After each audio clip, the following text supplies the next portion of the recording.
Ekitabo ky'okutandika eshuura ya 29. Yakobo kukorera Labani n'okushwera bahala be.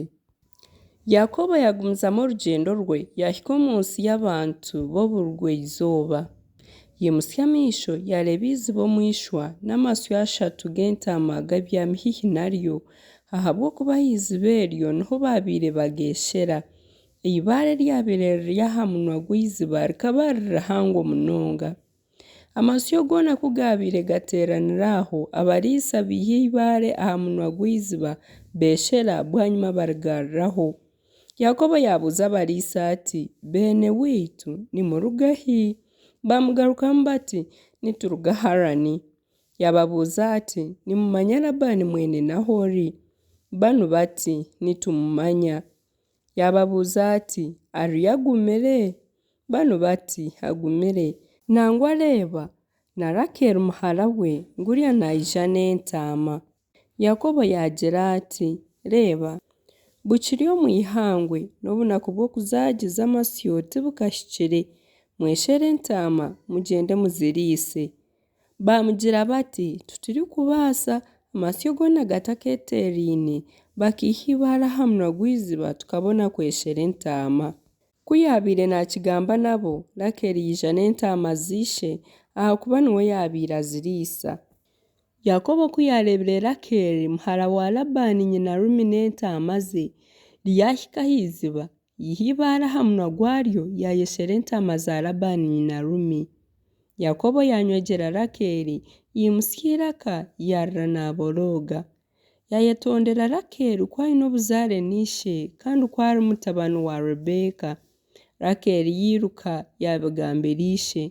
Labani ku yahuriire ebigambo bya Yakobo omu ihwa yiruka kumubugana, yamubumbatira, yamunywegyera, yamutaasya omu ka ye. Yakobo yagambira Labani ebyabiireho byona. Labani yamugira ati, "Buzimazima ori owangye owahamara." Yaguma nawe okumara okwezi kwona. Bwanyuma Labani yamubuuza ati, "Baitu shi oshemereire kunkorera busha ngu ahakuba twine obuzaare? Okayenzire kunkuha bihembo ki?" Kandi Labani akaba aine abaishiki 2, izina ry'omukuru akaba ari Leya kandi ery'omuto ari Rakeri. Leya akaba atiine maisho garikwera konka Rakeri akaba ari murungi munonga w'okurigirwa. Nahabw'ekyo Yakobo akakunda Rakeri. Yakobo niko kugarukamu Labani ati, "Ninyija kukukorerera emyaka 7 ompingire Rakeri muhara waawe omuto." Labani yamugarukamu ati, "Nikirungi okumuha okukira okumuha ondiijo muntu weena. Guma nanye." Atyo Yakobo yakora emyaka 7 habwa Rakeri kandi egyo myaka yamubeera nk'ebiro bikye ahabw'okukunda oku yaabaire naamukunda. Bwanyuma Yakobo yagira Labani ati, "Mpingire omukazi wangye mushwere ahabw'okuba mpikize ebiro byangye."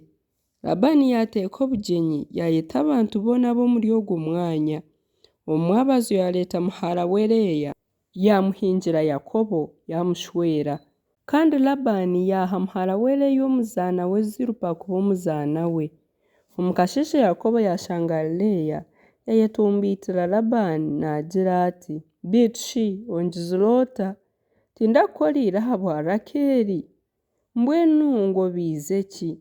Labani yagira ati, "Owaitu tukwo tugira okuhingira omuto mukuru atakashwirwe. Banza omare Sabiti n'ogwo haza tukuhingire n'ogu ogaruke onkorere endiijo myaka 7."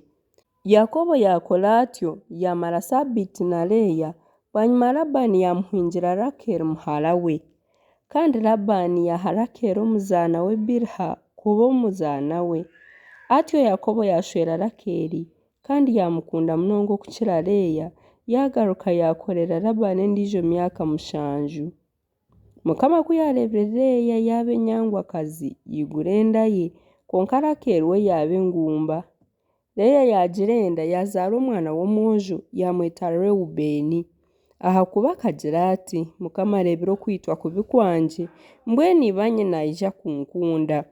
Yagaruka yagira enda yazaara ondiijo mwojo yagira ati, "Mukama ahuriire kundi kwanga nikyo yampeera n'ogu." Yamweta Simeyoni. Yagaruka yagira enda yazaara omwojo yagira ati aha murundi ogu ibanye naija kukwatanisa nanye ahabw'okuba muzaariire aboojo bashatu n'ahabw'ekyo yamweta Leevi. Yagaruka yagira enda yazaara omwojo yagira ati omurundi ogu naaza kuhimpisa Mukama, nikyo yamwetiire Yuda bwanyuma oruzaaro rwayemerera.